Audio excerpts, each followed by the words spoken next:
They say betrayal never comes from your enemies. And they're right. Because mine came from the woman I called my sister. And the man I called my husband. Let me start by telling you what kind of fool I was. The kind who believed that childhood friends last forever. The kind who gave her best friend a key to her house, a drawer in her closet, and a seat at every family holiday. The kind who thought if you loved people hard enough they wouldn't stab you in the back. My name is Zara. And my best friend Amelia? She didn't just sleep with my husband. She invited me to the wedding. And asked me to stand beside her, as her bridesmaid. But before I tell you how that horror unfolded, I want to show you what came before the storm. Because I didn't walk into betrayal blindly. I was pushed. Amelia and I met in high school. We clicked fast. Both only children, both raised by single moms, both with huge dreams and big hearts. We shared everything. Clothes, notebooks, crushes, heartbreaks. When I got accepted into college across the country, she promised we'd stay close. And we did. Every phone call. Every text. Every breakup. He was there. He was there the night I met Nathan too. He was tall. Quiet. Mysterious. The type of man who made you lean in when he spoke. Amelia said from the moment she saw us together, she knew we were meant for each other. She used to call us her favorite couple. We dated for 3 years, got married in year 4. Small wedding. Backyard. Simple. Intimate. And of course, Amelia was my maid of honor.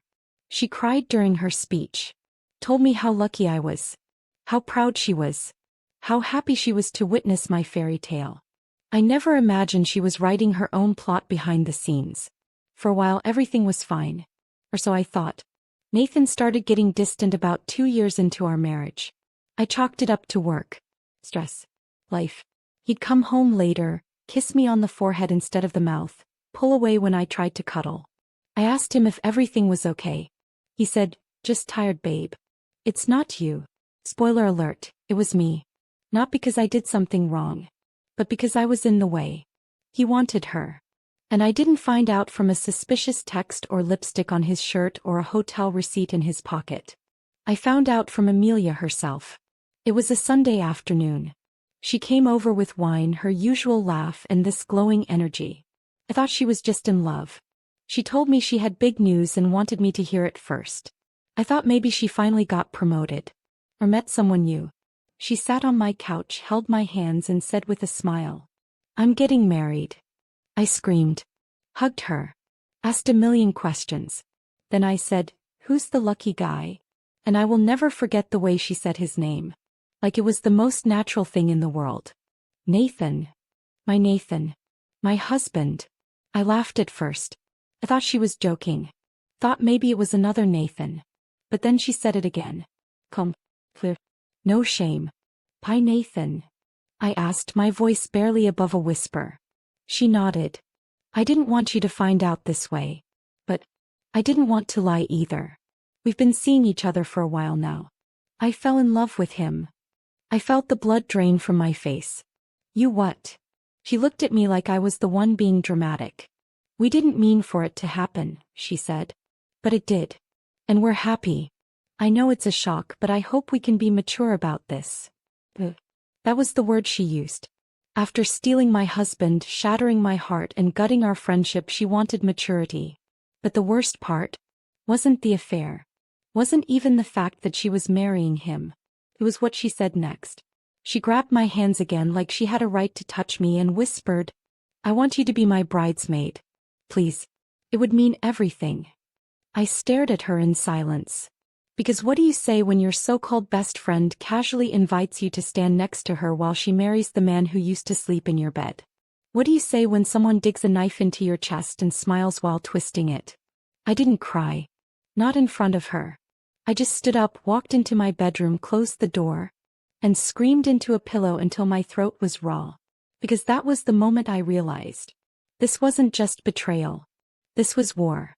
And I wasn't going to sit back and be a victim in my own story. No.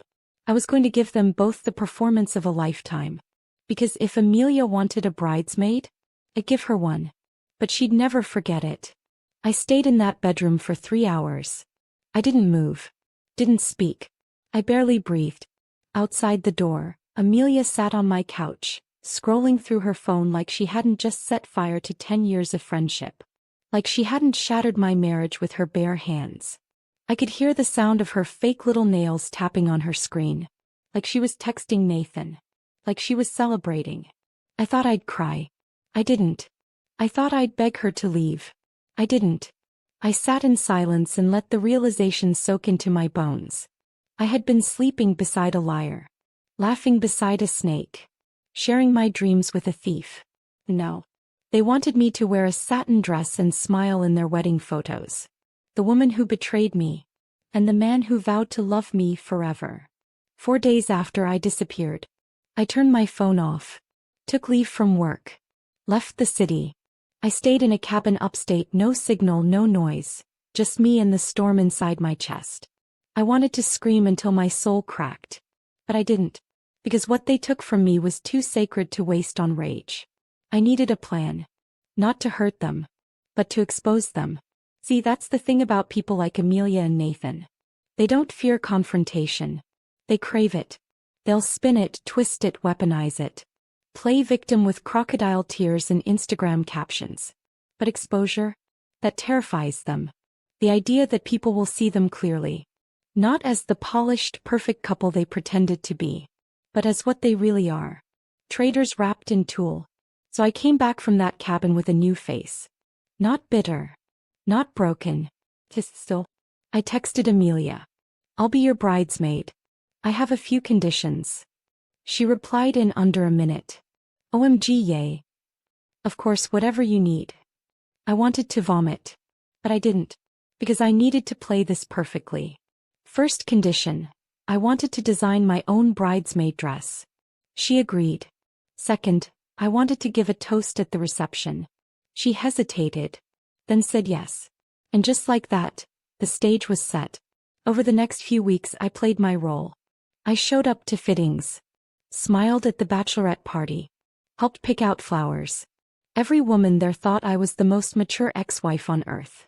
Little did they know I was carefully arranging the dominoes. Every time I looked at Amelia, I pictured her in her white dress, standing in front of all our family and friends, pretending like she didn't sleep with my husband while swearing to be my soul sister. I memorized her lies. Every fake laugh. Every humble brag. Every time she said, it was fate. She told everyone they met at a conference that it was unexpected. I had the receipts that said otherwise. Text messages. Emails. Calendar invites from when Nathan was working late. She had been in my house when it happened. Using my body wash. Eating my leftovers. And now she wanted me in her bridal party. So I gave her what she asked for. A front row seat to her own unraveling. The night before the wedding she gave us all matching robes. Rose gold. With our names embroidered on the back. She handed mine to me with a smile. Thank you for doing this, Sarah. I know it's been complicated. But you're my best friend. Always have been. I looked her in the eye and smiled. You're welcome. Always happy to support love. She didn't notice the weight behind my words. But she would. The morning of the wedding I wore the dress I designed. A deep midnight blue silk gown. Simple, elegant, with a slit high enough to command attention. No frills. No sparkle. Just steel. Everyone complimented it. They said I looked powerful. They had no idea how right they were. The ceremony was beautiful. Of course it was. These people were masters of illusion. Amelia walked down the aisle like she was the Virgin Mary. Nathan waited like a man who actually deserved a second chance at love. I stood behind her, holding her bouquet, smiling like I believed any of it was real. And when the I do's were said and the kiss sealed the sin, I applauded. Because I knew what came next. The reception. And the toast. My toast. I waited until the room was full. Glasses clinking. Music low. Candles flickering. The photographer turned his lens to me. I stepped up to the mic. Tapped it twice. Smiled. Then I said, most of you know me as Amelia's best friend. Some of you even knew me as Nathan's wife. Gasps. Dead silence. Kept going. What you might not know is that while Amelia and Nathan were falling in love, I was setting the table. Washing their dishes. trusting them with the most sacred parts of my life. I paused. Not for drama. For breath. Because even I couldn't believe I was finally doing this. But don't worry. This isn't a bitter speech. It's a thank you. Everyone stared. I turned toward the bride and groom. Thank you for showing me who you really are. Thank you for teaching me the price of trust. And thank you for freeing me from a marriage built on lies, so I could finally choose myself. I lifted my glass. To truth. And to karma. May she always show up, fashionably late but dressed for revenge. I took a sip. And walked off that stage like I was walking out of my past. As I was. The silence after my toast was the loudest sound I've ever heard. You could have heard a wine glass drop. The DJ froze. The photographer blinked. Amelia's mouth was hanging open like someone had unplugged her vocal cords. Nathan looked like he'd just been caught naked in church. Me. I smiled. Not out of cruelty. But closure. I didn't need their approval. I didn't care who clapped. That wasn't a performance. It was an exorcism. I walked past the head table without looking back. Past the floral centerpieces. Past the shocked aunties. I dropped the mic literally and emotionally, and stepped out of their perfect little lie wrapped in wedding lace. When I got outside I took off my heels. Walked barefoot through the parking lot. It felt symbolic, like I was grounding myself after walking through a war zone. By the time I reached my car, my phone had already started vibrating. Texts. Missed calls. Social media alerts. But I didn't check them. Not yet. I needed a second to breathe as me, not the version of myself they twisted into some caricature of the crazy ex. The moment I got home I poured myself a glass of wine, sat on my couch and finally opened my phone. The group chat was in flames. Aunt Renee, Zara? What did you just do? Cousin Kayla, you're a savage and I love you. Nicole from work, girl. This wedding has gone viral. Viral. I checked Instagram.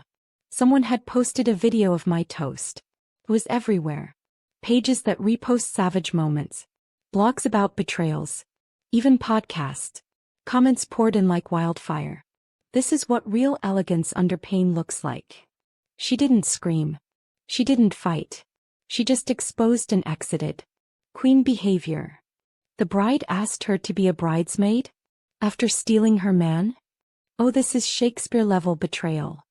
In less than 24 hours the video had over 2 million views. But what mattered more than the numbers were the messages. Women. So many women. Some said they were stuck in similar situations and had no idea how to leave. Others said my strength reminded them that they could. And one I'll never forget simply wrote, "You didn't just walk out of that wedding.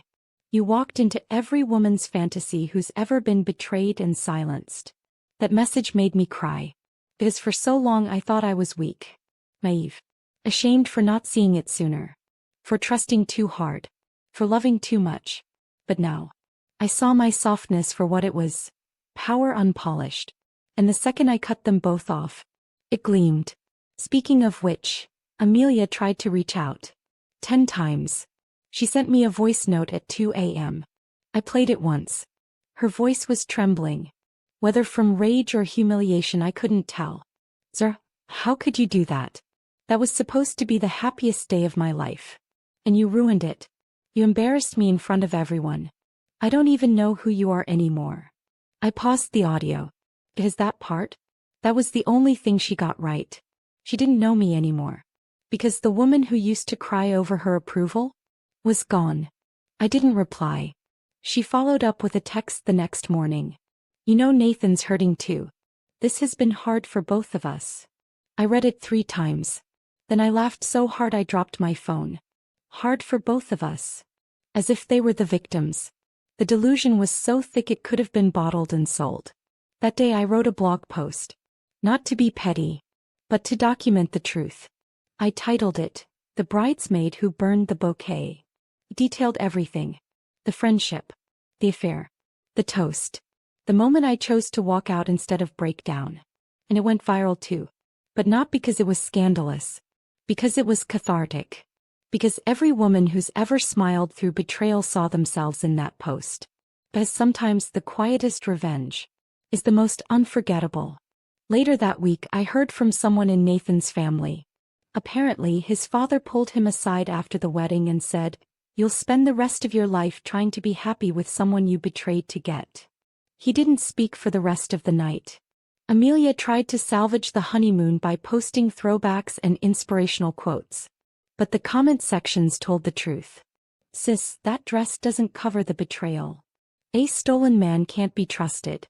Best of luck." Eventually they both went private. And you know what? I didn't celebrate their fall. I just let it happen. Because karma doesn't need an audience. She shows up right on time, even if she's wearing heels and sipping champagne. After the wedding I expected silence. But what I got was applause. Not just from strangers on the internet, but from women in my own life who'd once told me to let it go, to be the bigger person, to stay quiet for dignity's sake. Suddenly those same women were calling me brave. Suddenly I wasn't the bitter ex anymore. I was a mirror. One they couldn't look away from. Funny how truth changes the narrative. But here's what nobody tells you about revenge. After it lands, after the smoke clears, after the world claps for your strength, you're still left alone with the damage. Because beneath the strength was still grief. Grief for a friendship that had shaped my entire adult life. Grief for a marriage I tried to hold together when I didn't know it was already over. Grief for the version of me that loved recklessly, trusted freely, and never imagined being betrayed from both sides. Some nights I'd scroll through old pictures. Me and Amelia on the beach. At brunch. Laughing in the mirror before nights out. She used to braid my hair when I was too tired. She once held me while I sobbed about Nathan during our first fight. She even helped me pick out the dress I wore to say yes to him. And she knew. She knew all of it. My soft spots, my insecurities, the way I craved loyalty like oxygen. And still, she used that knowledge to crawl into my life like a friend, only to feast on what I held most sacred. That betrayal. It left an ache I don't think I'll ever fully describe. But I didn't let that ache define me. Instead I let it guide me. I dove deeper into writing. Into storytelling. Into turning my pain into purpose. My blog took off. My inbox filled with letters, raw, honest, gut-wrenching confessions from women who had been betrayed by best friends, sisters, cousins, coworkers. One woman told me her maid of honor slept with her fiancé a week before the wedding. Another said her sister married her ex, the father of her child. It was like betrayal was stitched into the very fabric of womanhood. But so was resilience. And so was revenge. Amelia and Nathan tried to rebrand after the wedding. New couple photos. Vague captions about starting fresh and overcoming challenges together. But people saw through it. The video of my toast kept resurfacing. Amelia disabled her comments. Nathan deleted his entire profile. They tried to erase me from their narrative, but they couldn't control what people already knew. Truth once spoken out loud has a life of its own. It doesn't shrink just because it's uncomfortable. And theirs was loud. Then came the podcast interview. A well-known relationship podcast reached out after my story blew up. They asked me to come on and talk about betrayal, friendship, and the myth of nice girls staying silent. I agreed. Not to be petty. To be powerful. The episode aired on a Tuesday. It was titled "I Stood at Her Wedding After She Slept with My Husband." Within 24 hours, it had 1 million streams. Women were sharing it on TikTok, reacting to it with tears, with laughter, with fists raised in the air. I didn't speak with venom. I spoke with clarity. I told them how silence protects predators. How we've been conditioned to be polite while bleeding. How female betrayal cuts deeper than romantic lies, because it feels like the earth opening under your feet. But mostly, I told them how healing is revenge. Living well is revenge. Looking them in the eye and saying, "I'm still here. Taken. Unbothered. Unbreakable." That's revenge. After that, offers rolled in. Publishing houses. Speaking gigs. Interviews. I became the girl who walked out of the wedding toast and walked into purpose. Meanwhile, Amelia's job issued a quiet investigation. Someone anonymously sent HR a clip of the video. Not me, of course. But someone did. Apparently, she'd been mentoring younger women in the company. preaching loyalty and ethics. Now those same women didn't trust her. I heard she cried in the bathroom for 2 hours. That Nathan didn't show up to pick her up from work that day. That she went home and deleted her wedding photos from Facebook. I didn't cheer when I heard it. I just closed my laptop, made a cup of tea and stared out the window with a small smile. Because the difference between us? She destroyed something sacred for a man who would never be enough. And I rebuilt myself into someone who didn't need a man at all. People often ask if I miss either of them. My answer? Well, I miss the idea of them. The fantasy. The version I created in my head. The loyal best friend, the forever husband, the safe, cozy life we were all pretending to have. But the reality? That burned the day Amelia looked me in the eye and asked me to stand beside her. So I did. And I stood tall. Not for her. But for every woman who's ever been betrayed and told to take the high road. Sometimes the high road is paved in silence. Other times, it has a mic. And you hand-deliver karma wearing heels and a slit to your thigh. The strange thing about moving on is how it sneaks up on you. One day you wake up expecting the ache to be there. The tightness in your chest, the urge to scroll their pages, the questions that never got answers. But instead there's silence. Peace. And then you realize you're not healing anymore. You're healed. That was me now. Not perfect. Not forgetful. Just a whole. I didn't check Amelia's social media anymore, but people sent me updates whether I asked for them or not. Screenshots. Threads. Voice notes. She and Nathan were fighting in public. Not yelling, not dramatic scenes, but subtle contempt. The kind of distance that simmers under smiles. The kind that makes people whisper at dinner tables. I heard Nathan was spending more time away from home. That he reconnected with an old flame, one that wasn't Amelia or me. That he never really stopped cheating. Because men like him don't change. They just switch faces to fool the next woman. Amelia tried to hold it together. She started posting self-love quotes. Joined a yoga class. Bought crystals. One post read, "Sometimes people hurt you because they're hurting too." Got 3 likes. Even her sympathy card had expired. No one was buying the rebrand. Because the internet doesn't forget. And neither does karma. Meanwhile, I was writing my second book. The first one, Tears at the Toast, had become a bestseller. Not because it was scandalous but because it was honest. It cut deep. It gave language to betrayal most women never knew how to express. The second one was more personal. About healing. About building a life after loss. About how grief isn't just for death. Sometimes, it's for people who are still alive just no longer welcome. One morning as I was editing chapter 6, I got an email. From Amelia. The subject line was one word. Closure. I almost deleted it. But curiosity won. Inside a long message. Rambling. Disjointed. Like she wrote it in a fever dream. She said she missed me. That she thought of me often. That the wedding night wasn't what she imagined. That Nathan wasn't who she thought he was. She said she felt like she lost more than she gained. And then at the end a single question. Do you think there's a world where we could talk? I stared at the screen for a long time. Not angry. Not tempted. Just stunned. Because that's the delusion of betrayers. They think pain is a phase. That when it passes they can come back. But some doors. They lock from the inside. I didn't reply. I didn't owe her my peace just because she finally noticed the absence. Instead I opened a blank page in my journal and wrote. Today I didn't respond to the woman who broke me. Today I chose freedom. And that was that. She would never get access to this version of me. Because this version? She's fireproof. She's rooted. She's unshakable. One day I spoke at a women's conference. 200 women in the audience, all survivors of something. Cheating. Abuse. Manipulation. Silence. I told my story. Not with drama. Not with tears. With power. And at the end a young woman raised her hand. She asked, if you could go back, would you still stand beside her at that wedding? I thought about it. Then I said, yes. I'd stand there again. But not for her. For me. So I could prove even to myself that no betrayal can bury a woman who already knows her worth. The room went quiet. And then they stood up. Because sometimes we don't clap for the victory. We clap for the survivor. And I had survived the kind of heartbreak that tries to make you small. But instead, I expanded. Amelia and Nathan faded out of relevance. The last I heard, they were taking time apart. Translation: the mask slipped. The cracks widened.